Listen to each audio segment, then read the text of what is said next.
Okay, I think we can go ahead and get started. So I know some more people are going to be filing in here in a minute or two, but we got a pretty full agenda, so we'll go ahead and get started. So thank you for everyone for joining today, and welcome to the year-end CAT webinar for FIF. And just a quick logistical note before I hand it over to Howard. So again, if you haven't been on one of FIF's webinars before, it's different from our normal meetings in which the attendees will be muted the entire call. So if you have a question for the panelist at any time, you can enter it into the Q&A button, which is should be at the bottom of your screens for the attendees.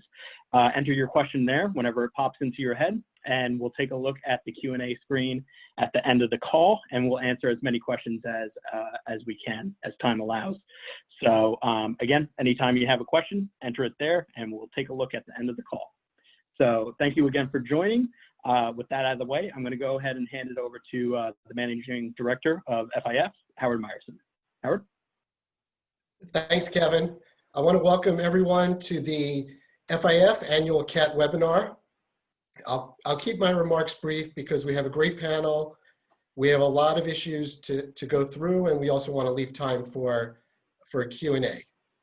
I joined FIF in August of this year, and I've been thinking about how I would describe FIF. To me, FIF is about the people at the member firms who do all the work, who are responsible to make sure that everything gets done, and who know all the details about how things get done. And that's the expertise that creates the value for FIF. The role of FIF is to help you be more effective in your job by allowing you to interact with your colleagues at other member firms. And if there's anything that FIF can do to help make you more effective at your job, please just send a note to fifinfo@fif.com, and we'll be happy to take a look at that. I want to thank all the FIF members who participate on all the weekly calls, the chairs and co-chairs of the working groups and committees who do so much work, as well as all the people who send us emails to FIF Info identifying issues that we need to address. Also want to thank Shelley Boland and her team at FIF Year-End, and Ron Jordan and his team at Kingland who do a great job on their side. And I think we always have to remember that FIF Year-End and Kingland are not the ones who make the final decisions on the policy issues. 2020 was definitely a challenging year. Let's hope that 2021 will be a little less challenging. And I want to wish everyone a very happy and healthy holidays and very happy and healthy New Year. And with that, I will turn it over to Will Leahy, who is the moderator for today's panel. Thank you. Thank you, Howard. So I've got the easy job. I don't actually have to know anything. I just have to kind of point around to the subject matter experts. As you mentioned, what a year. So last December, we were all together on the 30th floor of 3 Times Square, which is my office. And we were looking out on the ball. They were putting up the ball to drop for the New Year's. There was kind of the bustle of winter in New York. I was getting very close to gold status on Delta for all the business travel I was doing. And now, you know, my office calendar is stuck on, I think, March 13th. And I am now very attuned to whether my neighbors are going to start streaming Netflix and drop my, my bandwidth. So it's a whole different universe. We're going to talk first about what happened in 2020. Shelley's going to give a brief overview. You know, Chris Bach, whom you all know, he's in his new role at OTC Markets, is going to provide color commentary as well. And then we're going to move out of 2020 and into 2021. And we've got an all-star cast of subject matter experts to talk about the different areas of interest and things that are going to be impacting us in 2021. We're also taking questions. Fire those in. I'll do my best to triage and pepper them in through the discussion. And at the end, we're going to have a Q&A dedicated section where we'll take the questions and go around the horn. So without further ado, Shelley, what happened last year or this year that we're still in? It's been a whirlwind of a year. And like you said, well, thinking back on where we were in your office looking at the ball last year, it's just, we've come so incredibly far. And if anyone had ever suggested that we could implement CAT remotely, I would have never ever believed that. With FINRA CAT, I think most of the firms were probably remote a lot of the year. But here we actually fully implemented 2A, and the industry and FIF, I know we've worked very closely all year, but we started out opening production in April. And rolling out options and equities together in production, but then ended up with an implementation that staggered various validations and requirements throughout the year, with the first compliance date for equities being on June 22nd. And then following that up with options coming out of the gate on July 20th. And then throughout the year, layering on, like I said, the various validations. And I think what I find most amazing is that here we are, we hit the full compliance for 2A on October 26th. And the most recent week of statistics across the board, less than 1% error rate in every category, which I think that is phenomenal. I don't think I necessarily would have predicted that last year, but the industry and FIF and all the work you guys have done, I think really speaks volumes to how seriously and engaged the industry has been. I know Oates' retirement is on everyone's mind, but I just think that's a huge achievement personally, to get to an error rate that low that fast. Options, of course, is coming shortly behind it with the main exchange and interfirm route matching hitting on January 4th. That'll be the last compliance date of 2A, 2B. So far, the error rates for options that are in the compliance rate are all very, very, very low, less than 1%. The exchange is route matching for options is proving to be a little bit more of an obstacle, but we still got about 3 weeks out. Time is flying by, but I will say, if it's anything like equities, the industry pulled it together at the end and started out of the gate with a less than 5%. So all of that, I think like I said, it's just phenomenal. Volumes have been high. Obviously this year has been unpredictable throughout the year, but overall, FINRA CAT's been processing about 200 billion records a day. We peaked at 429 billion. The industry piece of that's about 15 to 16, 17 billion a day on average. But these are all volumes that far exceeded any of the estimates in the CAT and MS plan. Mm-hmm. So I think everyone, deserves a pat on the back, the industry, for sure, in being able to figure out how to process and submit volumes that we've been seeing. So overall, very successful, lots of industry calls, lots of interactive feedback with FIF. And so we'll head into 2C and 2D. I would love to say, well, the hardest thing is behind us, and we're going to talk about that more. Unfortunately, the hard stuff is still to come. Yeah, so one of my favorite sayings is the only way out is through. So there's plenty to go through. So thank you very much, Shelley, for that. And I have to say, I feel like we've been on the same on calls together for the last year, at least 20% of the time. I know that Chris has been with this program, Chris Bach, since its infancy, and wants to share a little bit from the industry side. Chris, you want to give, and thank you so much for that, Shelley, just a little bit of, what's it like on our side of the fence, seeing all the things going on. And I think my way of thinking of it, if it's 15 billion records, 1% is a great error rate, but 1% of 15 billion is still a big number. So that's our experience. So, hey, Chris, you want to share a little bit? I'm sorry, Chris, I can't hear you. Mr. Bach. All right, Mr. Bach. I think he's having a technical issue. I'm messaging him. Sure. So I think that, and Chris can correct me as soon as he gets on, that we're going to talk a little bit about the COVID delay. So we had the 2A, 2B timeframes, and then there was exemptive relief that gave us a 60-day breathing window for the 2A, 2B compliance periods. And that was very helpful. I have no idea how all the technology managed to hold up under that.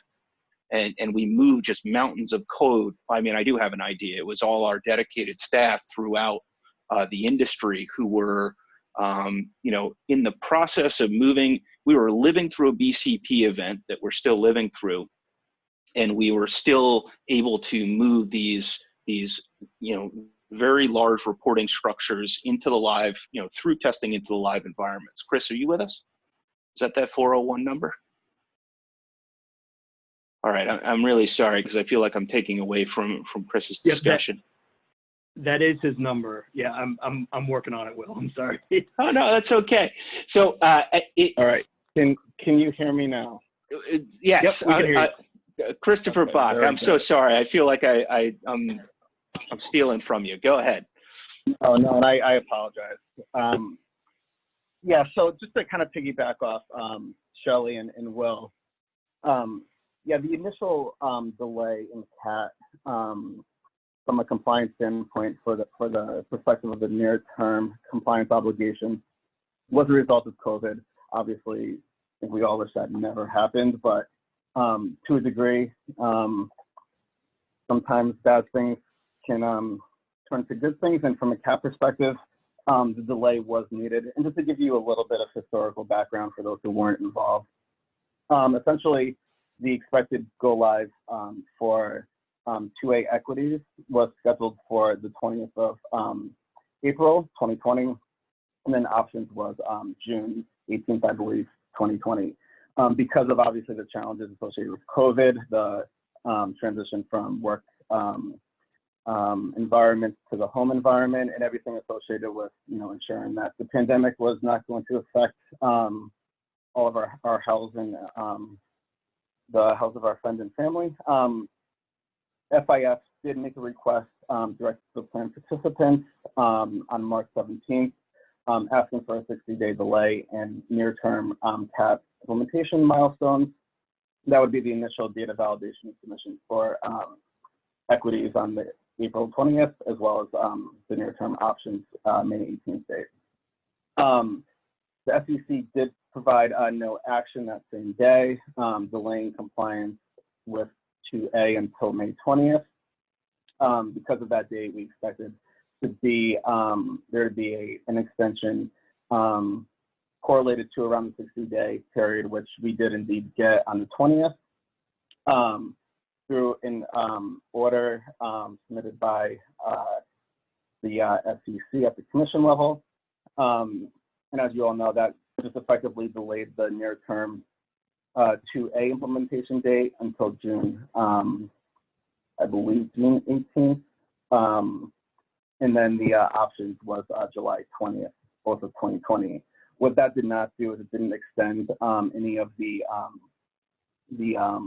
downstream CAT milestone production go live dates. That would include 2A and 2B interfirm and CRF linkages. And it did not change any of the 2C, 2D, or 2E obligations. But what it did do is it did codify, so to speak, the milestones that the industry, the plan participants, and the plan processor, FINRA-CAT, has been working towards over the past, I guess, almost 3 years now. That phased implementation approach, which is a good thing. That gives the firms in the industry the ability to actually have an SEC, rubber stamp order that has the dates associated with the CAT milestones on record. So I think that's probably a good thing as a result of the, or a secondary result of the delays. Thanks so much, Chris. So, you know, that was 2020. So we you know, we can, you know, think about that as you know, just a lot of effort throughout the industry, coordination, cooperation, just, you know, I think the success story is how our teams communicated through all of this. Not only so between FINRA CAT and the industry, between the help desk and individual firms, between the trade associations and their members, between it's striking to me how well we continue to speak to one another and understand one another through, you know, an unprecedented event. So with that, you know, I'm going to move from 2020, that a year that many of us will be happy to see depart, into 2021 and the challenges that we're looking, you know, at in 2021 and then in 2022 and 2023. Because as I say internally all the time, you know, this isn't even close to over yet. We've delivered the OATS parallel, effectively an expansion of OATS for equities and now into options, but there is much more left to deliver in new and different areas within our firm and throughout the industry. So into 2021 discussion, first up, Jeremy Kahn from Jane Street. Can you share some of your experience on the error resolution processes and kind of the issues around that? Thank you, Jeremy. Yeah, sure.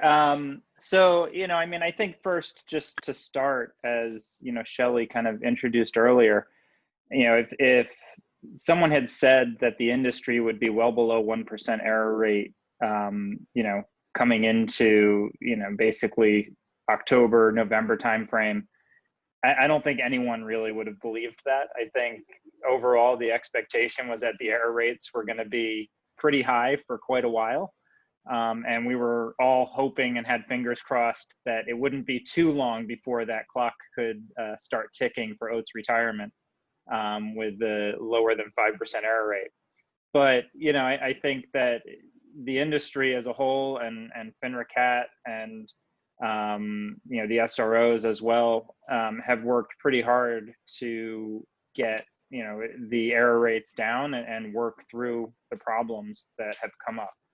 So overall, you know, the error rates are well below 1% for equities.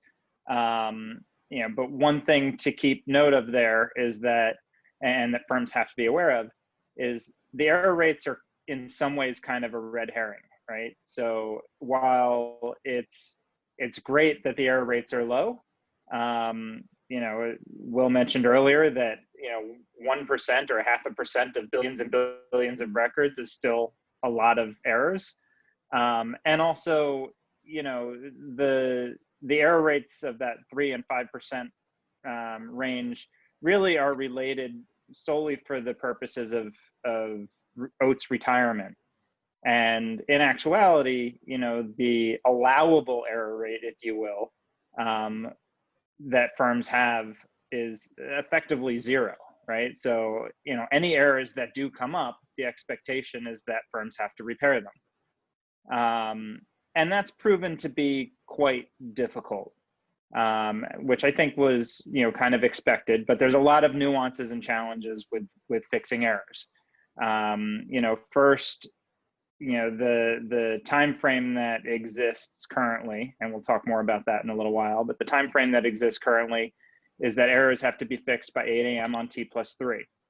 And that's not a lot of time at all. So, you know, the feedback is coming in on T+1, and quite often, at least so far, it's gotten better over the past, you know, couple weeks, I think, but quite often the feedback is coming in, you know, pretty delayed on T+1. So firms aren't really able to get started on error resolution until realistically, you know, coming in the morning T+2 a lot of the time.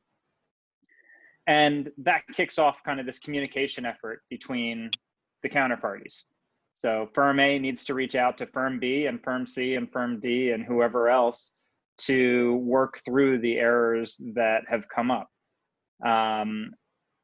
That communication is not always easy because you don't always know who to contact. And so, you know, one of the things that I wanted to mention here is, you know, FIF has implemented a contact utility tool on their website that allows firms, you know, provides basically a directory of who to contact and allows firms to register their CAT contact information to try and simplify that process as much as possible. I know that I have found that tool extraordinarily helpful in tracking down who to talk to.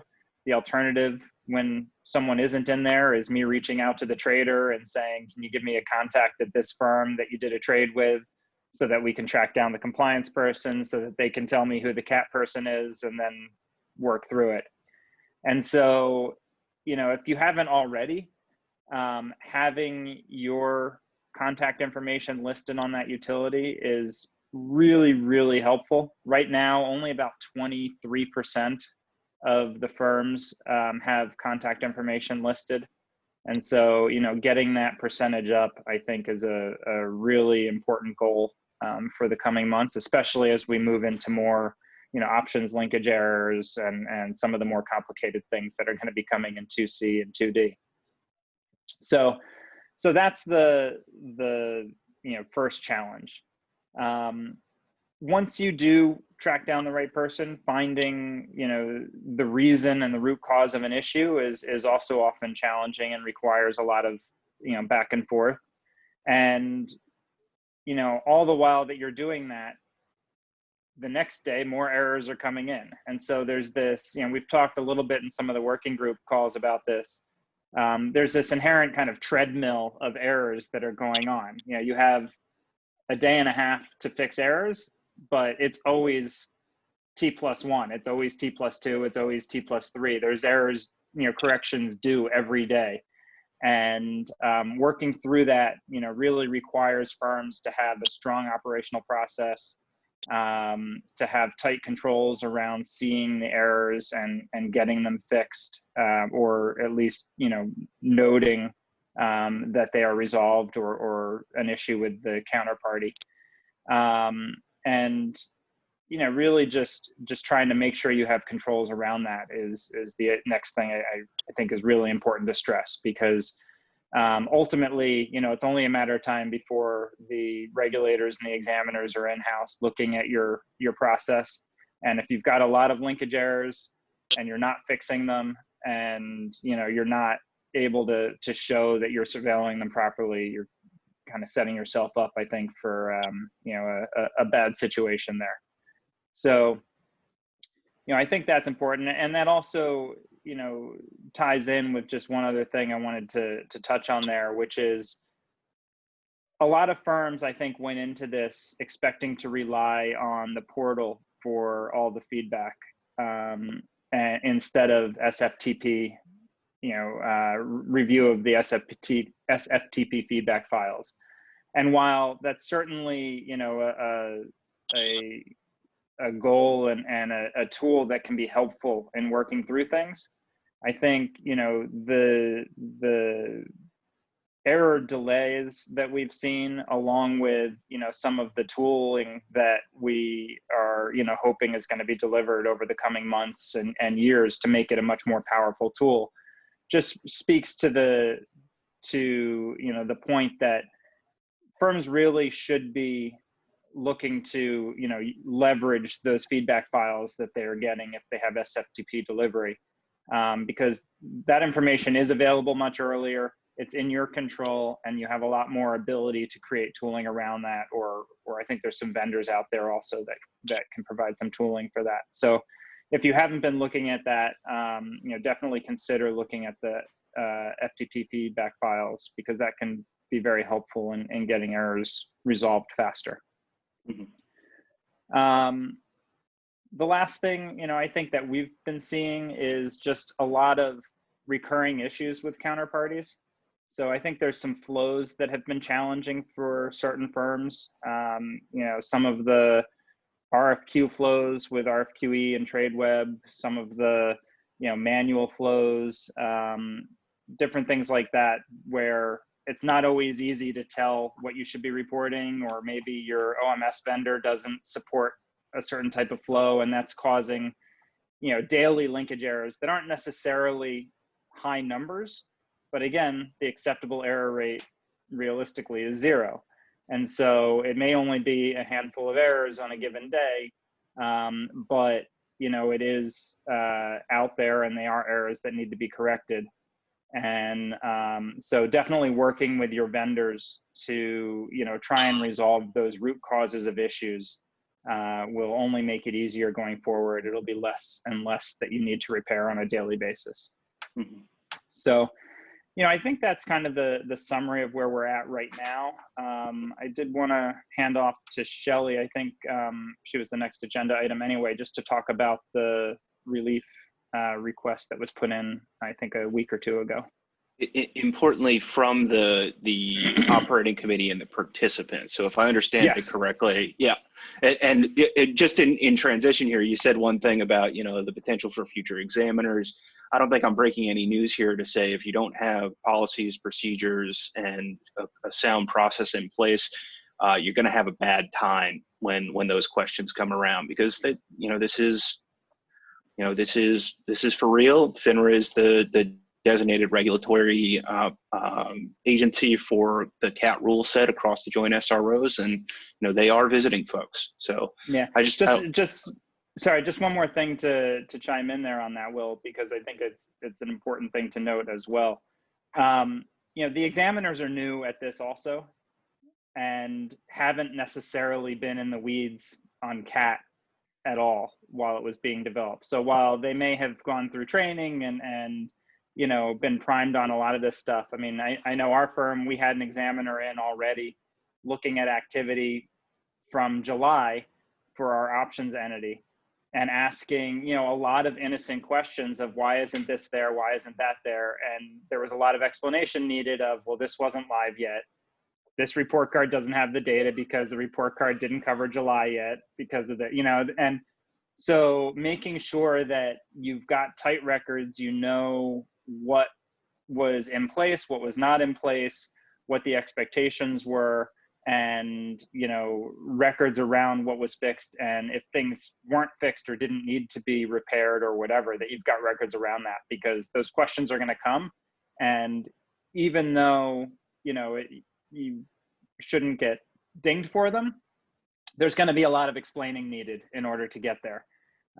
Just because it's new for everybody. We're welcoming more and more people into the weeds with us. Welcome to the weeds.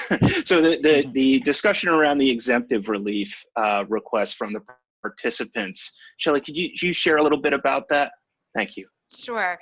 And just to reiterate, I think everyone is familiar, but FINRA CAT is, a separate wholly owned subsidiary of FINRA. So I speak only as the plan processor, not as FINRA SRO, and not as, on behalf of the plan participants.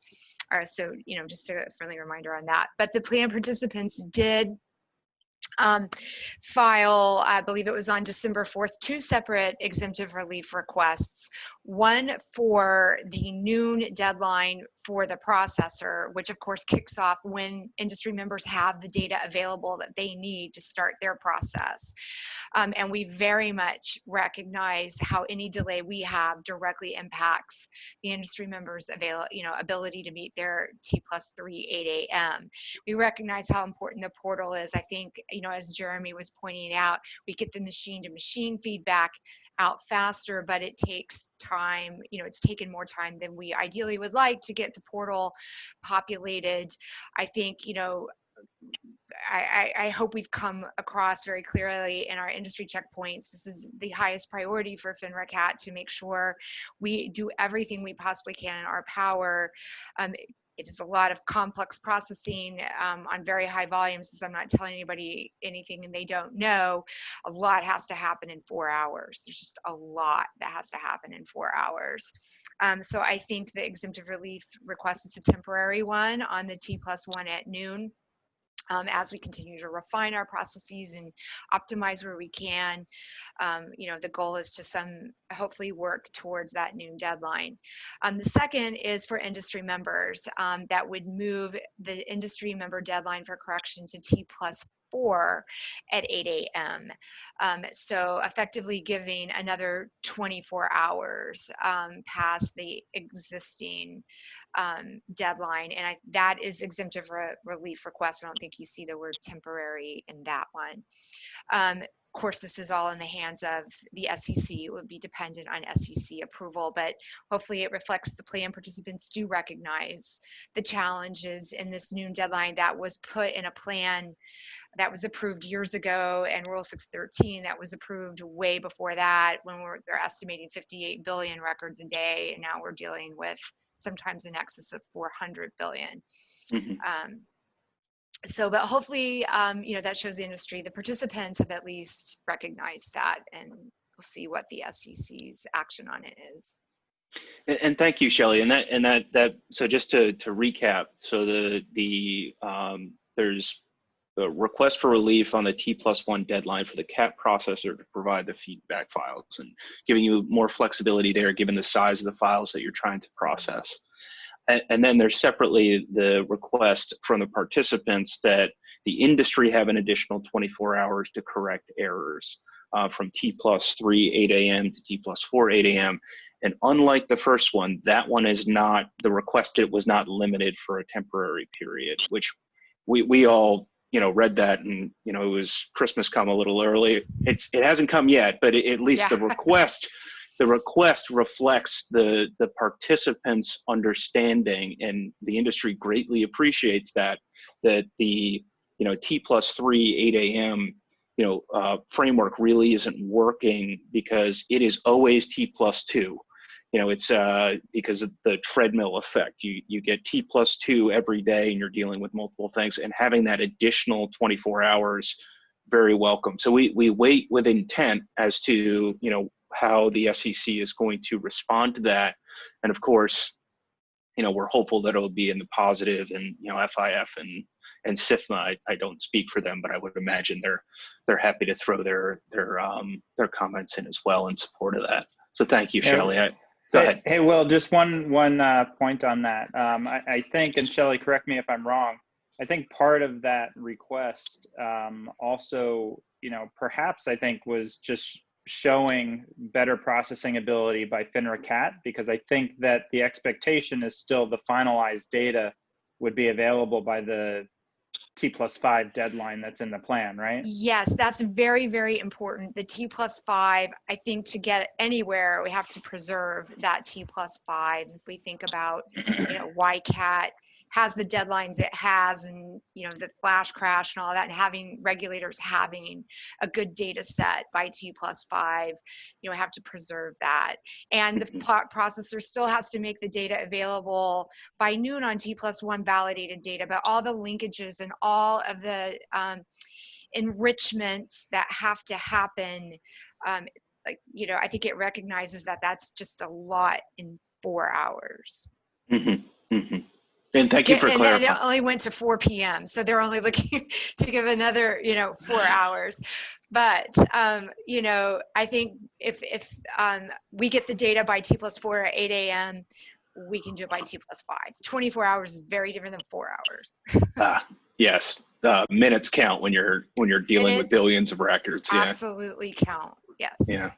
So thank you. So that's the discussion of kind of the error correction timeframes in moving into 2021. We're moving to a completely different part of both the interior of firms and different part of CAT in the customer and account information system. So we're joined by Ron Jordan from Kingland, who's working on that on behalf of the FINRA CAT folks, as well as Jackie Van Moore from Goldman Sachs, who's the co-chair of the case working group.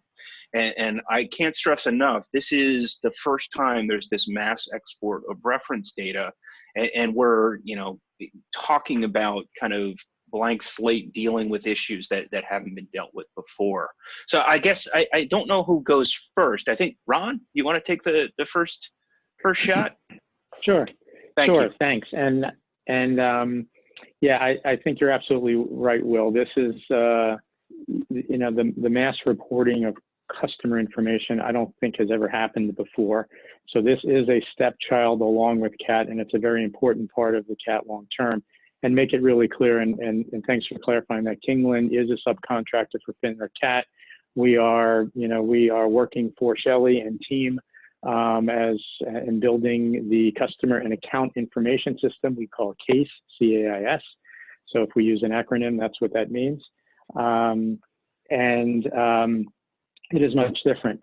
But I do want to just keep the calendar right here in December for a second before we go into 2021, because I think the first implementation of CAIS is actually went into production today. Which was the LTID, the Large Trader Identification. As you all probably know, it was determined that CAT was a good place for the industry to report large trader information as required by law for phase 2 and phase 3. So we repurposed the case for the first phase to really accept LTID information at the account level. So we've been working with the industry, with FINRA CAT for the last year, getting case for LTID ready. And as I mentioned, it went into production today. And what that means is that firms who are certified, and there's a registration certification process the same way there is on the transaction process for customer and account data.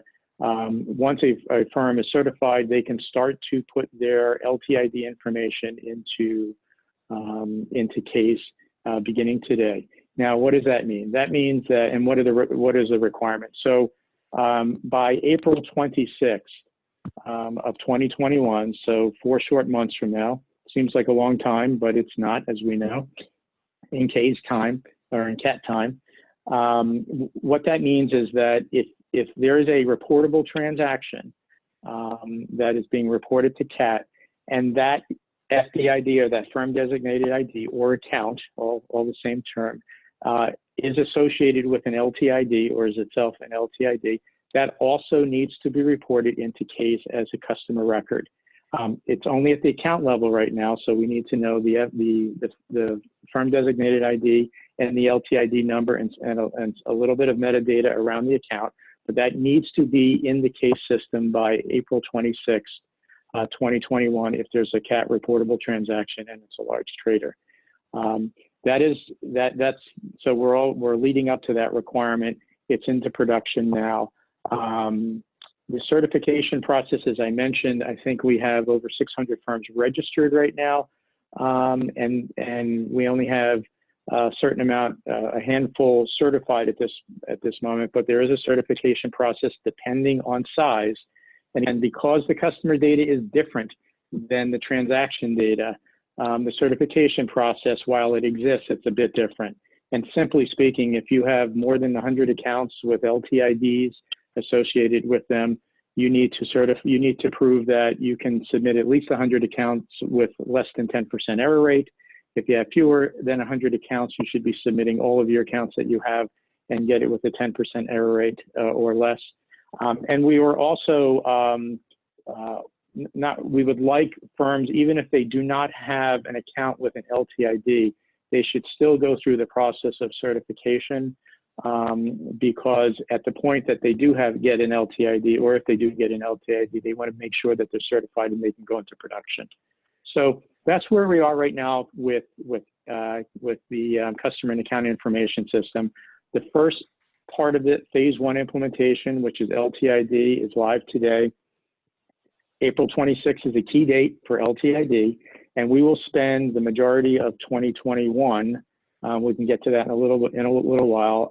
Really ramping up for the full customer and account information system implementation. Thank you, Ron. And now, Jackie, you and I have been working on, the discussion around CAIS for quite a while in the FIF working group, which this is my plug for that working group. If you're on this call, you don't have somebody on the CAIS working group, very important working group. So Jackie, kind of what's happened in the recent past in the LTID space and kind of your perspective on where we are. On the large trader space, as we all know, that's really the first kind of intro to customer and account reporting that will help us to later build on and for the full case back in 2022.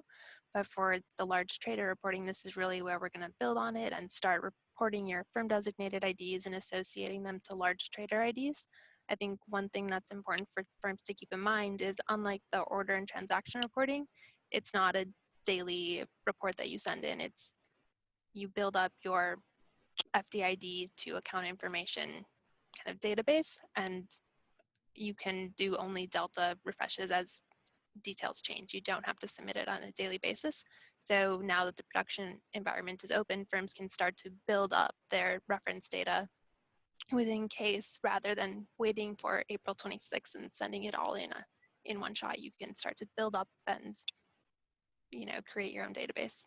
I know one issue we've been discussing in our working group is some firms have, in their ULTID process, they're using alphanumerics outside of the ULT, but that's an issue we've been discussing and continue to discuss with those firms on what their options could be. Yeah, and that's an interesting one, you know, because the ULTID, so it's like a 5-character root and a 6-character, or rather a 4-character suffix. And I think there was some ambiguity, or there was an FAQ that included a mixed alphanumeric root as an example, and firms kind of created their programs with a mixed alphanumeric structure. And now, which, you know, it never rejected from electronic blue sheets, it was never something that was really a big deal. But now that the reporting for case rejects outright, you know, anything that's not an alpha, or rather, I'm sorry, I'm bad about binary things. Anything that's not a numeric for the root or suffix, or anything that's not structured as ULT, which makes sense for the ULT portion of it, you know, it's becoming an issue because there's thousands of issued mixed alphanumeric ULTIDs within firms, and the management of that would be a real challenge. So yeah, it's very, you know, interesting, because this is the first time that type of data is touching case. Like all of this, you know, stuff that was reported on demand. So for electronic blue sheets, or if you get an information request from the SEC, a large trader request, you produce that data. Whereas this is a constant, you know, updating of the data contained within essentially Ron Jordan's baby, the case system, to reflect, you know, the accounts that are on our books, as well as their associated LTIDs. So let me say that again for clarity. The first phase is only FDIDs, only accounts that have associated LTIDs. But that's the perfect segue into full case, which is going to be significantly more data. And, you know, that while the compliance date sound wistfully far off, you know, 2022, you know, June, I mean, this is an entirely, you know, different animal from just FDID, LTID association. So maybe back to Ron to talk a little bit about that full case. Yeah, it's a bigger animal, clearly, and it is July 2022. We need every day and every month we can get. So we need that, yes. Yeah, exactly. And we are scheduled to go into production with that, or for industry test, I should say, in January of 2022. And again, that's not that far away either. So it is a lot more complex. So in a couple of different ways. Firstly, it's not just accounts associated with LTIDs associated with them. It's all accounts that have CAT reportable transactions have to have their information into case. So it's a much bigger universe, and it's also at both the account and customer level. So we will be firms will be required to provide information about the account, right? But then also information about the underlying customer, the underlying owner of that account, whether that owner is a legal entity or a natural person. So there's a lot of detail in the specifications, which, you know, there's drafts published right now, and working with the industry, we've been, you know, going through, and I think since June, we've had a series of meetings with the industry in various forums, trying to wrestle down some thorny issues and some complicated issues. And I think we're probably 95% there. There's still a little bit left to do.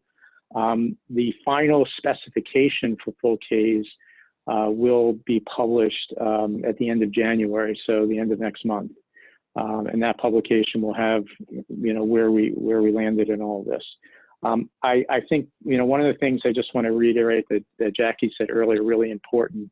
Unlike the transaction data, the case data is reference data, so it can be entered as accounts become activated, or as they have CAT reportable activity, they can be reported.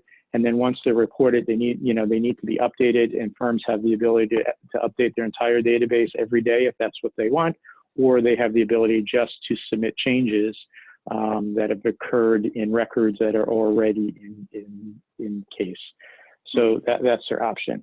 I will say a couple of other things that I think are really important. One is security, right? So one of the big issues with customer and account data was always security. It was the top of everybody's list. And if you remember, the initial iterations of CAT had social security numbers being entered into the CAT system, and then hashed or obfuscated in certain ways. And that's all been thrown out and replaced by what we think is a much more secure operating process and infrastructure. And just to note a couple of highlights of that. First is that the account data and the customer and the transaction data are separate. Firms submit them separately through separate channels, so they're never linked in the system. So the FINRA CAT, as you do today, will get the transaction data, and all of your customer data will come into a separate area, and the two will never be commingled. So that's number one. Second thing is the customer data is also split into two files. There's the indicators file, which is the file where a firm is taking, right now there's 3 accepted identifiers: social security numbers, individual tax IDs or ITIN numbers, and EINs, entity identification numbers for legal entities. Those go through a hashing process at the firm, right? So the firm hashed them, then they submit those through the identifiers file, through the case interface, where they are again rehashed on our side so that they can't be reverse engineered even if they're in our database. So there's been a lot of security added to that, and that's the identifiers file. Associated with the identifiers file is the underlying data associated with that account, and that's all sent through a separate file. So the firms have to submit 2 files into case, one of the identifier file and one the data file. And again, that's to keep them separate, to make sure that if there's any leakage or anything else, that the data means nothing to anybody because it's not in context. So once it's in case, we store it. We allow regulator access to that information. The only connection really between the account side and the transaction side really is the FDID number, which is the firm designated ID number, and this identifier that we create at the end of the process called a CAT customer ID, a CCID. And that's the only place where the two meet. So for regulatory queries, all those regulatory queries come in, the different systems will fulfill them so that the regulators have a complete picture, but the data never commingles in the systems in any way, shape, or form. So that's some of the security profile that we've put in place. But it is going to be a much larger data set for clients. We don't know how many accounts are out there. We would expect a couple 100 million accounts, but we don't, we truly don't know. But the number of accounts will be much more with full case. The amount of data that has to be submitted is much larger when it comes to full case. And it probably affects areas of the firm that are not used to doing this, right? That are not, in a lot of cases, firms' customer data is not centralized. It's not, in some cases, it's not even systematized all the way through. It's a lot of times it resides in silos. So from our perspective, what we're trying to do is send the message to firms as much as we can that this will take some work on the firm side, just to get the customer data in a form and in a format that can be reportable, because right now there are a lot of firms who don't have that infrastructure in place, and they're really going to need to focus on doing that. And you know, we've been talking about this a lot, you know, Jackie, in our working group discussion. Before I turn it over to you, I just wanted to make one more mention. You know, you went through how the silos are different within CAT. So there's the transaction and then case, and case has two components. I am going around to all these introducing brokers and saying that they have to recertify with CAT, and they have no idea what I'm talking about. They're like, well, we did this. We already did this. What are we talking about? It's like, no, there are two different components to CAT. There's the transaction reporting, and then there's the case reporting. You need to recertify for case reporting. So for those in the sound of my voice, you know, case is a completely different silo, needs to be certified separately. There's a separate portal set up. So you say you don't know how many accounts are, you know, I've got 50 million accounts at the, you know, 200 and change CAT reporters. There's a lot of them out there. It's going to be a big database. But Jackie, forgive me if I was stepping on your your discussion. Please go ahead from the firm perspective. From the firm perspective, one thing that I'll highlight that Ron mentioned is it is a whole different set of experts than we've been working with the last couple of years on the order and transaction reporting. So you'll be reaching out to new people who haven't heard of CAT and aren't necessarily used to reporting all of this information. And from our experience, they usually get a little bit of sticker shock when they see the information that we'll be reporting. And so it's a whole new set of people you'll be reaching out to. So make sure you're finding those experts within your firm and, you know, showing them what we'll be reporting and getting their feedback on what it looks like. And do you have this information? Do you maintain it? Do you refresh it when someone changes their address? And what does that process look like within your firm? But I think another, you know, in our working group, we've had a lot of really great discussions. So I'll highlight some of the key issues and how we see them from the specifications. And one thing to mention is, as Ron mentioned, there's a brand new version of the full case reporting spec out as of last week. I haven't had a chance to do a full deep dive on it, but it does look like there's been a lot of the industry's feedback from our working groups that's been incorporated into the new specification. So that was really helpful to see, especially in the inconsistency management aspect, how account transfers are handled. There's some clarification there, and removing one of the specific fields that was especially problematic for the industry, the subrole field. But in terms of key open issues that we've seen and discussed in our working group, one thing for firms to keep in mind is that how firms generally think of customer is different than how CAT thinks of customer. CAT broadens that definition to include any person from whom the broker-dealer is authorized to accept trading instructions.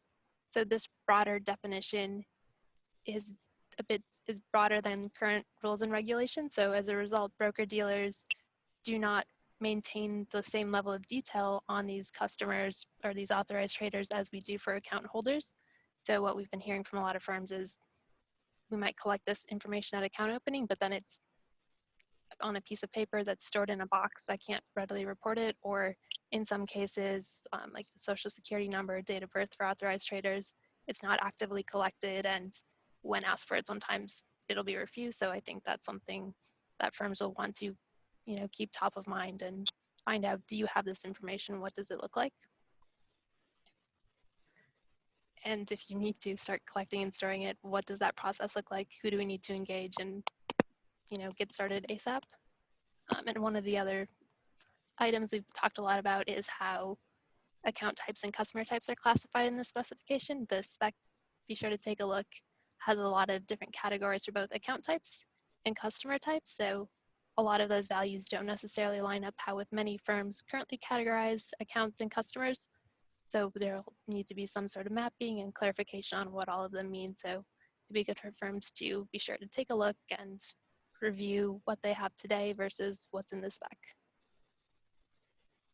And another thing for firms that use the relationship IDs, for firm designated IDs, think about how these attributes apply to those as well as the account numbers.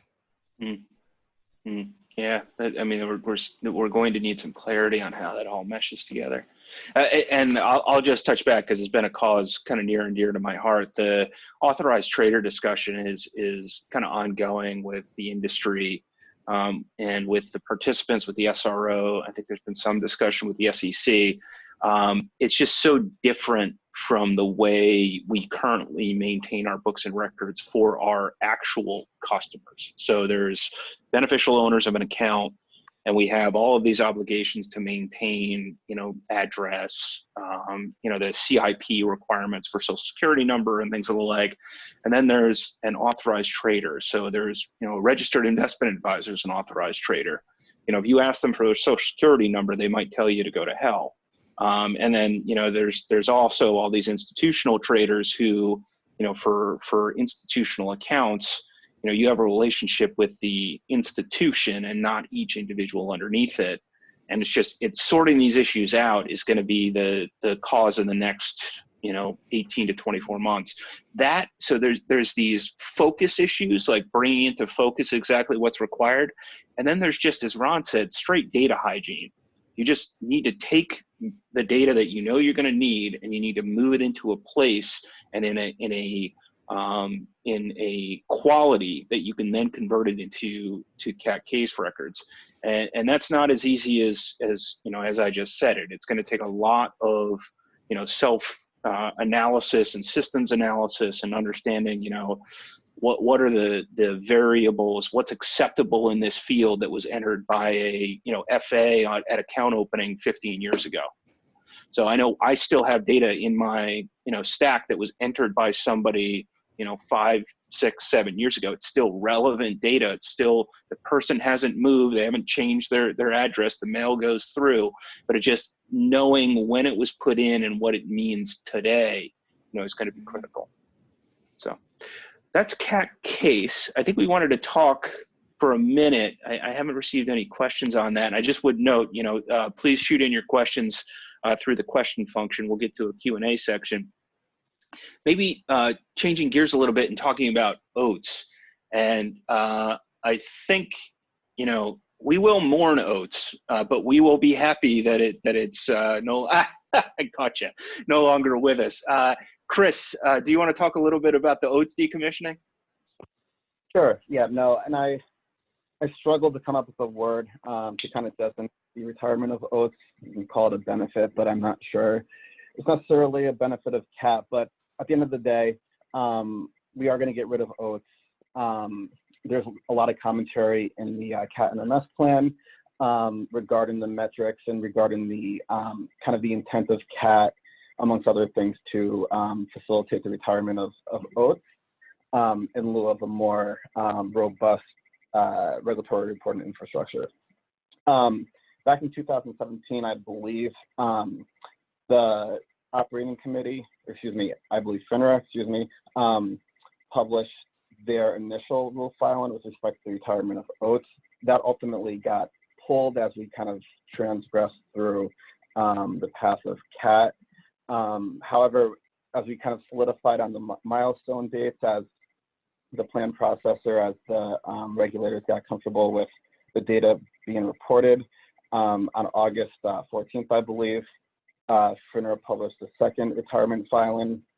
And in that, they laid a number of metrics and timelines out associated with oats retirement.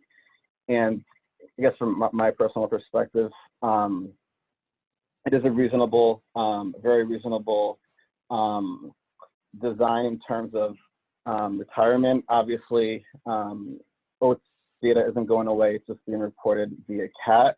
So the regulators obviously have to be comfortable with the fact that the industry is reporting accurate oats-like data in the plan process, and the regulators have the ability to absorb that data for surveillance purposes. And really what they laid out is pre and post correction timeframe. So just at a high level, from a pre-correction standpoint, so data submitted initially per the trading day, the regulators would expect a 5% or less error rate aggregated across the industry. And then from a post correction perspective, they would expect 2% on a T+5 time frame. That was a nice surprise. The industry, again, this is my perspective, received as part of that rule filing. We expected T3, I believe T3 was in the plan. So that provides an extra day and a half-ish in order to assess the data. As Jeremy alluded to before, the oats-like data is well under that 2%. It's under 1% now, I believe. So it seems like we're tracking nicely towards the ultimate retirement of oats. I would note that the industry is expected to keep within that 5%, 2% pre and post correction timeframe with respect to non-linkage validations, as well as intra-firm, inter-firm, and TRF linkages across all industry member oats and CAT industry member reporters across 180 days, consecutive days, and that's on an average basis. So again, we're tracking towards meeting that goal, and I believe the clock started once the TRF and interfirm linkages went live, which was the 26th of October, I believe. So we're looking at end of April 2021 for the sunset of oats and the transition fully to CAT for regulatory reporting. I think that's really it, Will. Again, I think ultimately, you know, a lot of work went into getting the aggregate error rate very low. I'm again personally surprised that we are at such a good spot at this point in the game, and you know, hopefully we are able to finally sunset oats and alleviate some of the resource constraints and some kind of duplicative efforts being allocated by firms as they manage both CAT and oats in the near term. Yeah, and I know that it's in the hands of FINRA market reg, well, FINRA more broadly, to determine, you know, the absolute, you know, like it's okay to decommission oats, because there's all this data quality that's objective, and then there's running it through the surveillances and understanding the output. I think I'm thinking about maybe starting some sort of like coffee fund, or like sending Starbucks to that team so that they can, you know, focus on their work, because we really are all interested in that coming to fruition. So I mean, I'm really looking forward to, you know, shutting off that program and focusing all of our efforts and all of our subject matter expertise on CAT. So Chris, I think it's slightly out of order, but so 2C allocation, so the 2C allocations phase, it's another kind of new thing that we're going to need to be reporting. So we all think of 2C as allocations, and then we'll get to Doug in just a second. So forgive me, Doug, for jumping you, but the allocations phase broadly, you want to frame that out, and then I'll have Doug come in? Sure, and I'll just try to keep this at the highest level I can. So allocations, Will, as you said, it's a new regulatory reporting obligation from the perspective that this is an ongoing, persistent, trading date specific reporting obligation, in contrast to EBS, for example, where certain allocation information was reportable via electronic blue sheets on a request response type reporting expectation. Obviously, that goes away. Every allocation, and I should define what an allocation is. So let's take a step back. Aside from the kind of the ongoing specific to trading date, CAT also sort of expands the industry's self-defined understanding of what an allocation is. So previously, an allocation was the movement of shares from a firm omnibus account or an average price account to a client account. Now, the way CAT has defined an allocation, it's every movement of shares from a firm account to a customer account. So that's everything from, you know, large institutional orders allocated from average price account to a large institutional customer, to a retail scenario where I order 100 shares of Tesla. It's a print for print. There's no average price or aggregation. The shares are flipped back to me. There's no allocation as understood prior to 2019, but that's the CAT allocation. So it's really in line with a booking event versus an allocation event. so that's problematic in terms of not so much the process, because all of that information or all of that allocation information is captured by firms today. That process is certainly in place today, but in terms of that organization around creating processes and procedures to capture all in-scope allocation events is new. The type of individuals, the folks at firms who are responsible for allocations are not always the same, and in many cases are not the same as those who have built infrastructure from the non-allocation or transactional reporting side. So that's problematic in terms of ensuring that there's coordination and harmonization amongst the firm as the firm self-clearing. And I should note that the allocation requirement is the obligation of the entity who's making the movement of share or who is initiating or making that movement happen. So for non-self-clearing firms, introducing firms, the clearing firm would be responsible for that allocation event being reported to CAT.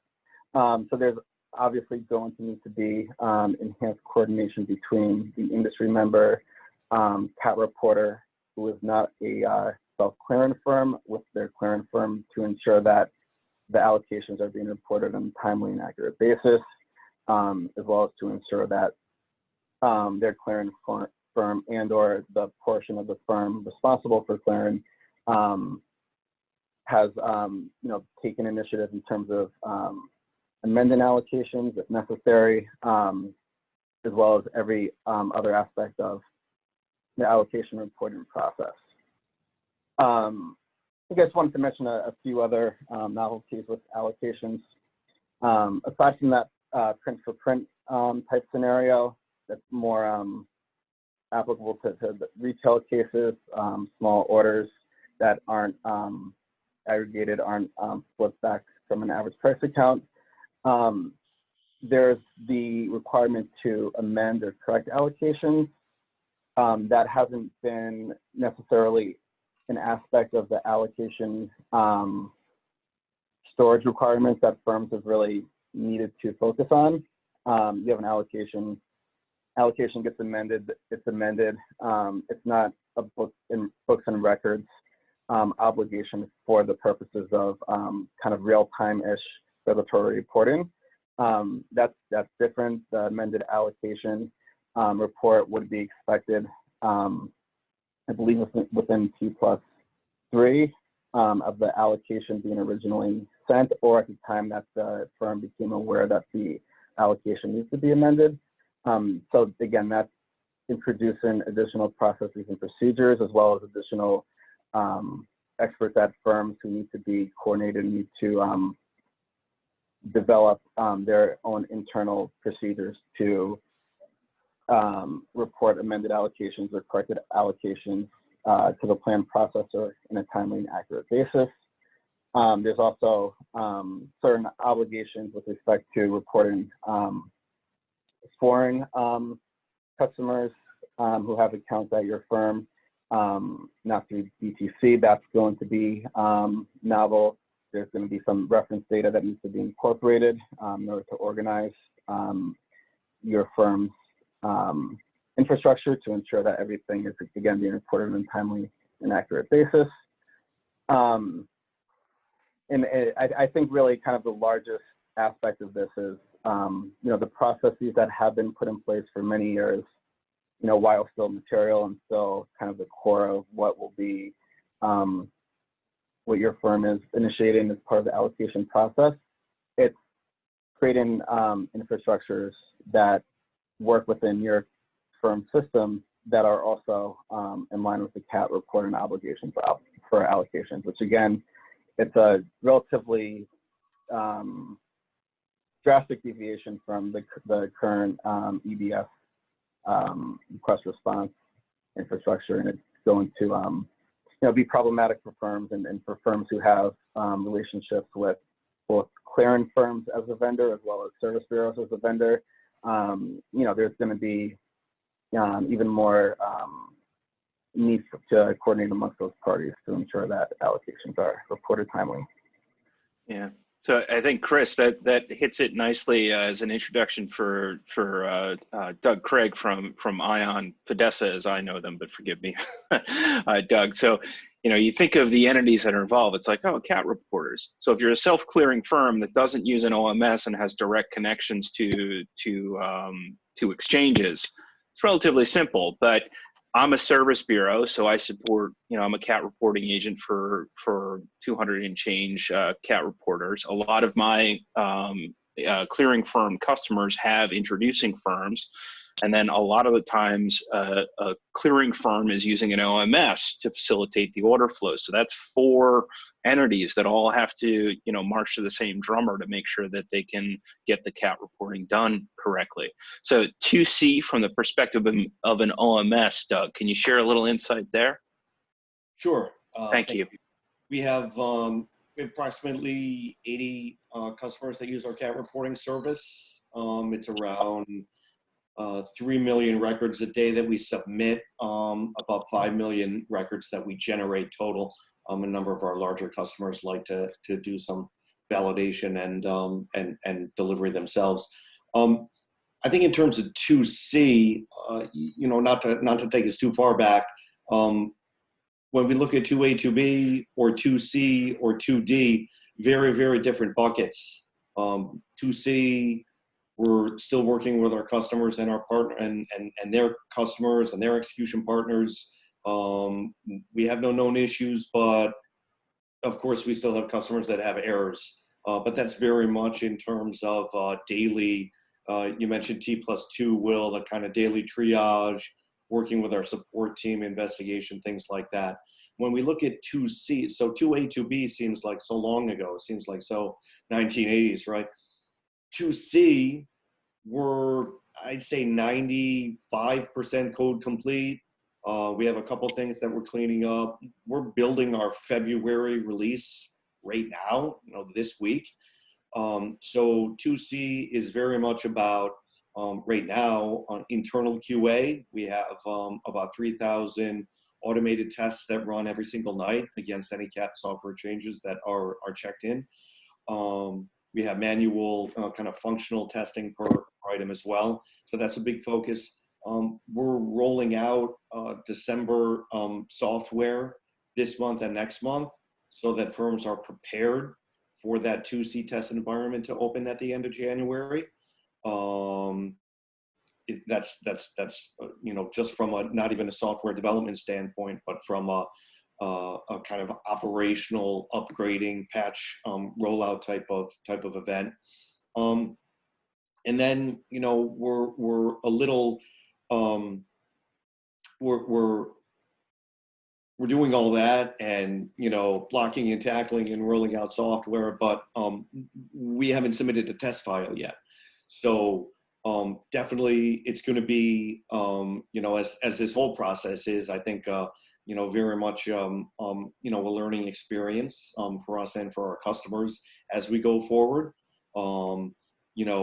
We have built some real nifty tools in terms of facilitating generation of 2C test files with production data, which I think is not only going to benefit the kind of software development and the identification of issues, but that's also going to help firms adjust their static data even more so than they already have, if and when that's necessary, and allow people to kind of get ahead of it. So, I mean, certainly, and then finally, the last piece of the puzzle, we have March and April releases that we plan on hopefully rolling out. Hopefully they include some meaningful changes that are going to help prepare firms for the April 26th date. But those are going to be rolled out in March and April. So it's really kind of multiple fronts that we're operating on. And, it's not just designing and developing and building and releasing software. It's much more than that. So, but we're super happy with where we are now. I think it's been a great experience for our customers. Like I said, of course, people have errors. Everybody has errors, but it's been a great project for us so far. Yeah, thanks, Doug. And I think There's a little more to 2C though than allocations, and I wanted to give Jeremy an opportunity. So please go ahead. Shelley mentioned it a little bit earlier, actually, that 2A and 2B are great, and that was kind of the OTS equivalent path. Firms did a good job of getting that rolled out and implemented and have low error rates. But a lot of the harder questions that came up during implementation and development and kind of going through the specs got. So, a number of things. Oh, this is too hard. We're trying to figure it out. It's not in notes right now. We'll push it to 2C or we'll push it to 2D. And that was extraordinarily helpful for firms to get, to and get that up and running. It's time to focus on those things. Jeremy, you're fading in and out a little. Yeah, I'm sorry. And also, Chris, I'm getting feedback from your phone. I hate the sound of my voice. So go ahead, Jeremy. I'm sorry, you're off now completely. Yeah, I'm really sorry, Jeremy. I'm breaking your stride. It's a really important message too. Like we punted everything to 2C, and now 2C is here. Is the challenge. All right. There you are. I took the headphones out. Is that better? It is much better. Thank you. All right. Now you're on speaker though here. So, all the hard stuff, or a lot of the hard stuff that got deferred is left. And that's something that, we've got to work through. So one of the things that was deferred was reporting of rejected routes, as an example. So in OATS historically, if you route something to another firm and it gets rejected from that firm, you had nothing to report. In CAT, in 2A, you have the option to report that rejected route, but starting with 2C, you have the obligation to report that rejected route and to populate a route rejected flag on that route so that it doesn't look for linkage at the destination firm who effectively never received it. There's functionality to link between duplicative orders. So if you have a manual order that you received and then your client or counterparty subsequently sends an electronic version of that message to you, in 2A, you have the ability to kind of report both and flag the electronic message as duplicative. But starting with 2C, you have an obligation to create linkage between the two by populating the order ID of that manual order on the duplicate electronic order. You have the obligation to report handling instructions on MEOR and MOOR events, which has never really been done before. So, not only are you going to be reporting handling instructions on orders that you receive and how the client instructed you to handle that, now you also have to report them on the outgoing messages with the instructions that you gave to the destination effectively.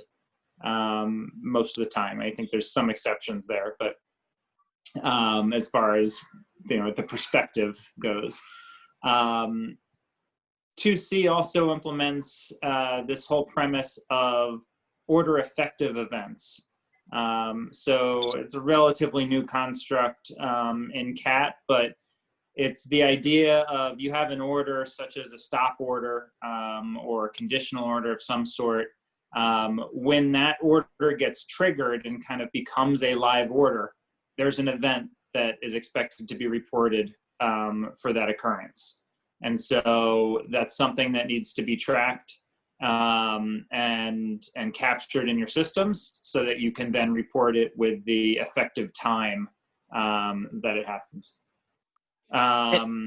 So yeah. I'm getting the move things along signal from the folks. So I'm terribly sorry, Sure. Jeremy. No problem. Okay, I think we wanted to make sure we did at least 3 minutes on 2D. So just I'm gonna go around. I don't know, Doug, anything people should be preparing for in 2D, and then to back to Jeremy for that. Sure. I mean, 2D a very different story for us from a vendor standpoint in terms of, you know, like it or not, it's obviously literally some complex things going on for 2D, but just in terms of there's a fair amount of unknowns, and you know, for example, you know, the OTC workflows, you know, are still kind of being vetted and discussed. The you know, just last week, Jeremy did a great job on the tech spec calls around this kind of you know, route modify and cancel events and some of the complexities around those, and pass through this, or what time did I get it, and things like that. So it's very much a kind of some things are known, and some things we've started building, but I think from our standpoint, it's not really a wait and see. It's more of a, we want to continue to push these things along and really participate with FIF in the industry and FINRA, and really sort of you know, get some clarity on the kind of final open issues. Yeah, and forgive me, I pulled it away from you, Jeremy, just to kick it right back to you. So the 2D requirements, I'm sorry about that. Yeah, no worries.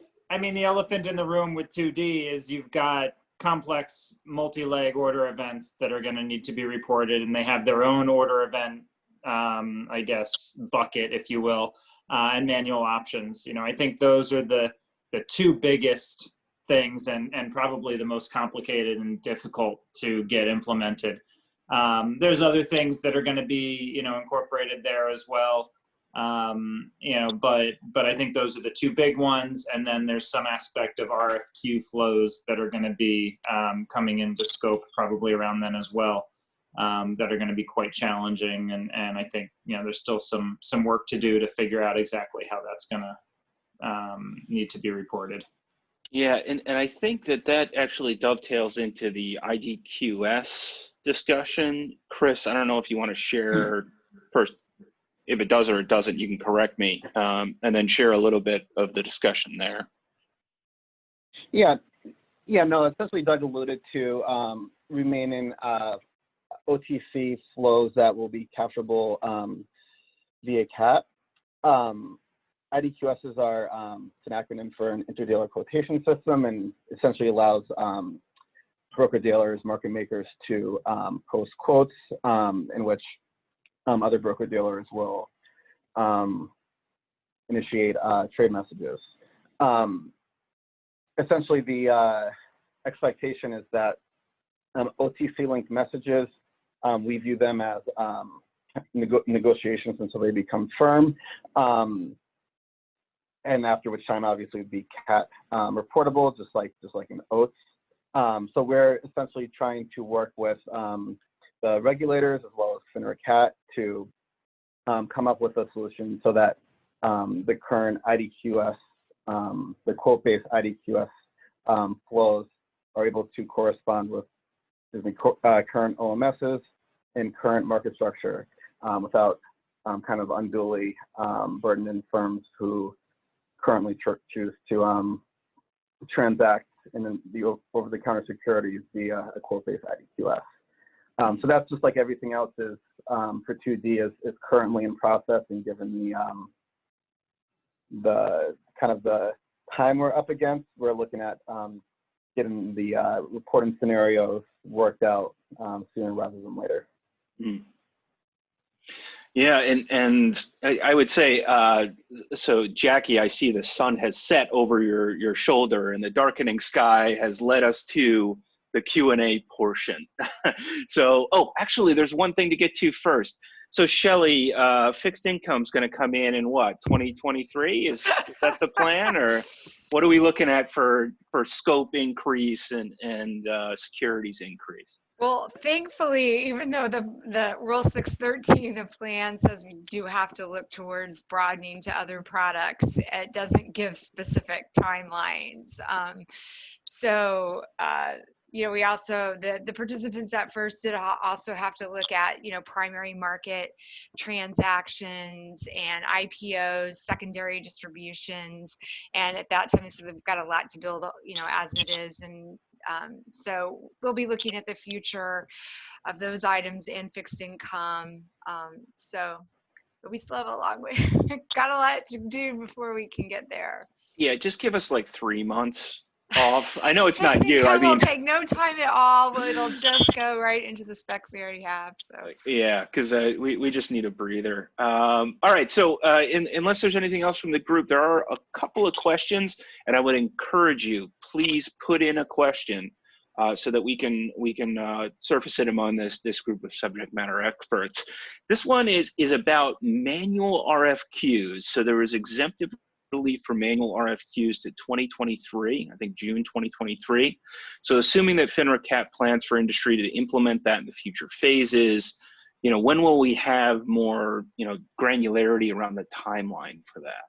I guess and I don't know if anyone can answer that in specific, but I don't know, Shelley, would you have more information? I would just note that that's part of the exemptive relief for verbal quotes that the SEC granted temporary exemptive relief until 2023 for both over-the-counter and certain exchange floor activity. So I think everyone recognizes that there's a lot of challenges around that. So, I think we would start talking about that, not this year probably, but into next year and really sit down and talk about the hard stuff around that. Now, because when you say next year, do you mean 2021 or 2022? Oh, I meant 2022, I guess. All right, I think that's the answer folks were looking for. Yeah. So I don't know if anyone else wants to chime in on that. Anyone looking forward to RFQ discussions? I actually, I'm struggling with my little question thing here. Open it up to the group. Questions through the chat function. All right, so I think at this point, it'd be appropriate for everyone to go around and just say, what's the one thing you want folks to take away from the discussion? I'll do mine first from CAT reporting agent for a diverse set of largely retail-focused firms.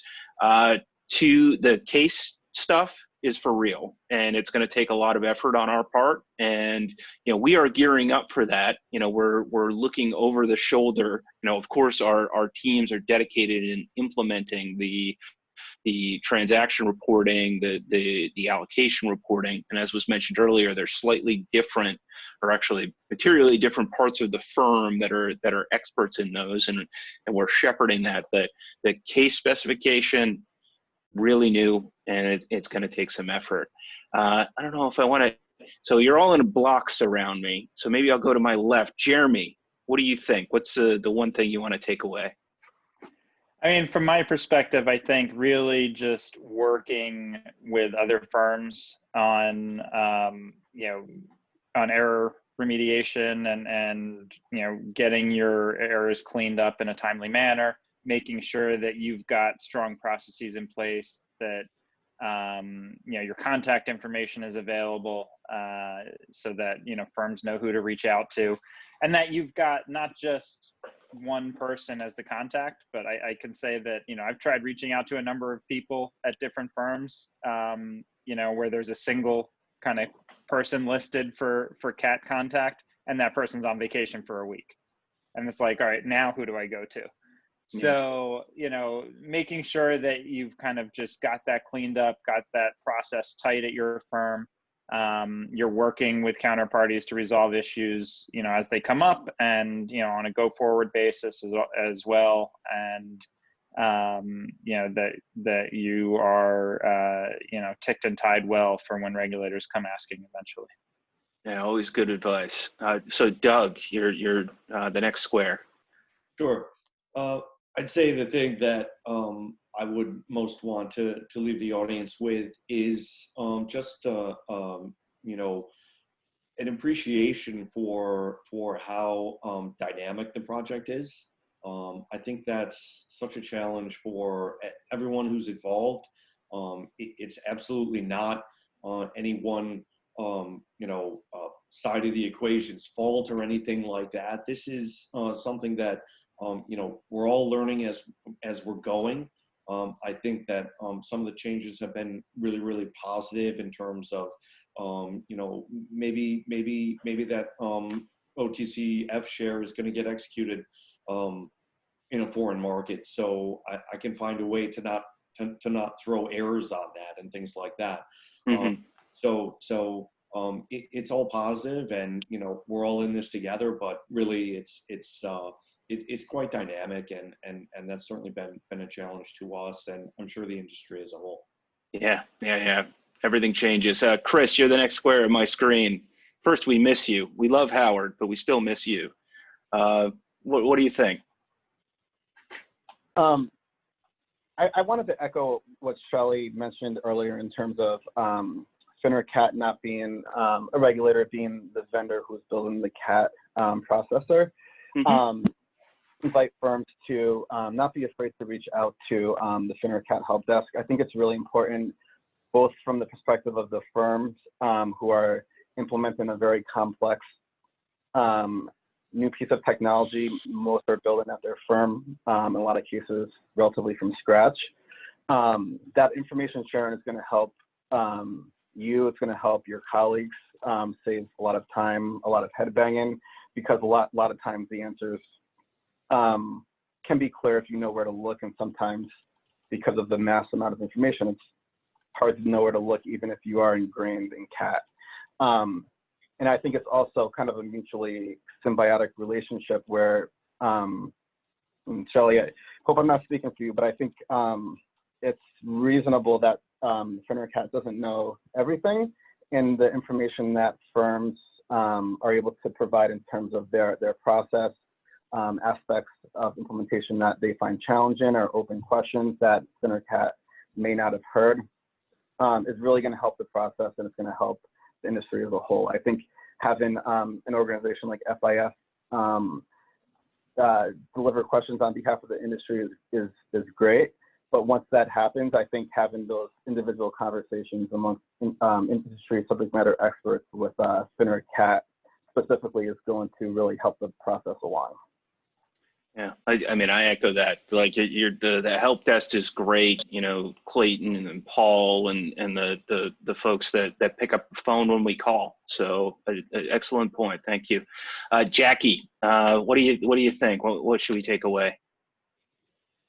I think one key takeaway that I would have is part of the success, I think, in CAT today has been the industry involvement and the conversations that FIF has facilitated. So I think just stay active in the discussions with the industry as we move into these future phases. I think it'll be really important for firms to continue participating and reviewing the specifications for phase 2D and the case reporting as it comes out. So I'd say stay active. If you don't have someone on the case working group, find someone and have them added. Yeah, have them added. Thank you, Jackie. Ron, any thoughts? Yeah, a couple. Of course. Good. No, I want to just build on something you said, Will, earlier. I've been around or helping firms with reference data for many years now, and maybe the silver lining of CASE, and it is real and it is coming, is that reference data is always the stepchild of data. The transaction data gets most of the attention, and it has, and there's good reasons for that. But now it's reference data, and potentially firms can use this as a way to actually create value within their own firms and to try to get their own shops really in order. The things that they probably were deferring year after year after year, maybe this is a good time for them to invest in it, not only for CASE but also for their own risk management, their own internal processes. Yeah, that's good advice. Last but certainly not least, Shelley, any thoughts you can leave us with?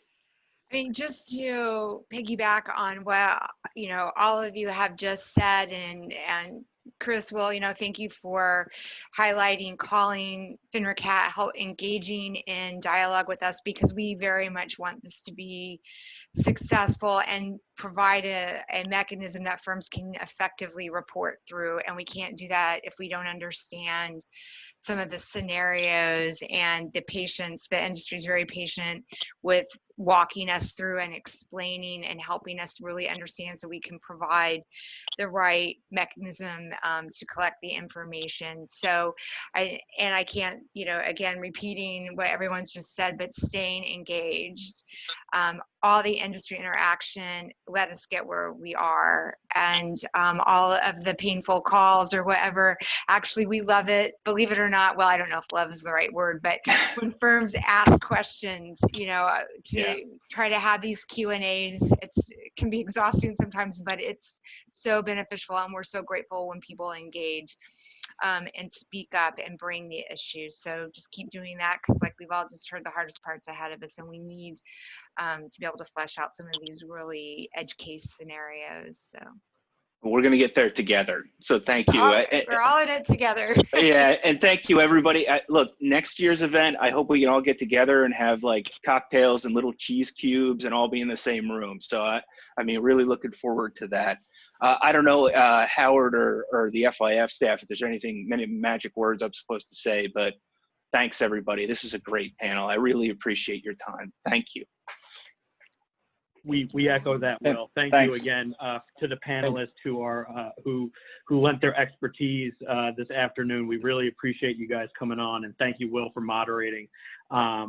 We hope everyone, again, I'm sure we'll talk to most of you very, very soon, but if we don't, I hope you have a great holiday season. So thank you again, and have a good night, everyone. Thanks. Thank you.